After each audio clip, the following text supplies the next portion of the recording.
एक बात हम अपने अनुभव की आपसे शेयर करना चाहेंगे। इस देश में बाबाओं के नाम पर बड़े ढकोसले, जनमानस में अब बाबा एक सम्मानीय शब्द नहीं बचा। ज्यादातर लोगों के नाम में बाबा आते ही गाली लगती है। हमें उससे कोई दिक्कत नहीं। हम कभी भी किसी संत, किसी भी व्यक्ति की प्रतिक्रिया पर कभी भी क्रिया पर प्रतिक्रिया भी नहीं देते और हमारे स्वभाव में नहीं। हम ये कहना चाह रहे हैं कि हम इससे ऊपर एक काम करना चाह रहे हैं जिसमें आपका सहयोग चाह रहे हैं। इस देश में संतों के और बाबाओं के नाम पर जो छवि बनी है, हम सनातन की एक नई छवि खड़ी करना चाह रहे हैं कि देश में मंदिरों की दान पेटियों से बेटियों का घर बसाया जाए। मंदिरों को केवल श्रद्धा का केंद्र नहीं, सेवा का स्थान बनाया जाए।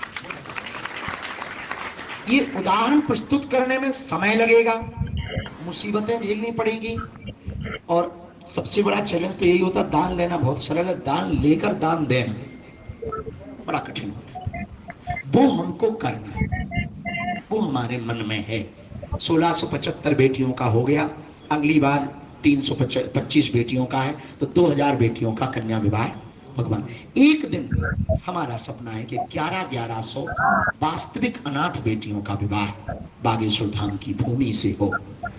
दूसरी बात, सबसे ज्यादा लाभ अपने छतरपुर को होता है।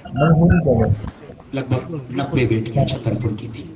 ये हमें प्रसन्नता है। सब देश भर की बेटियां होती हैं, पर हमारा बुंदेलखंड इसलिए आगे बढ़े क्योंकि हमारे यहाँ के लोग मजदूरी पर निर्भर हैं, पलायन के लिए मजबूर हैं।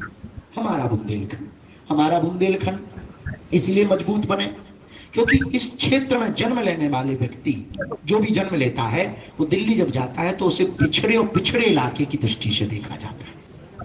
हम चाहते हैं उसकी क्रांति अपने बागेश्वर धाम से उठे कि जो कल तक सबसे ज्यादा पिछड़ा था, देश में सबसे ज्यादा अग्रणी विकास के मार्ग में, शिक्षा के मार्ग में, स्वास्थ्य के मार्ग में और सनातन के मार्ग में अपना बुंदेलखंड बने। हमें नहीं लगता कि आदमी कोई सोच ले वो कठिन है।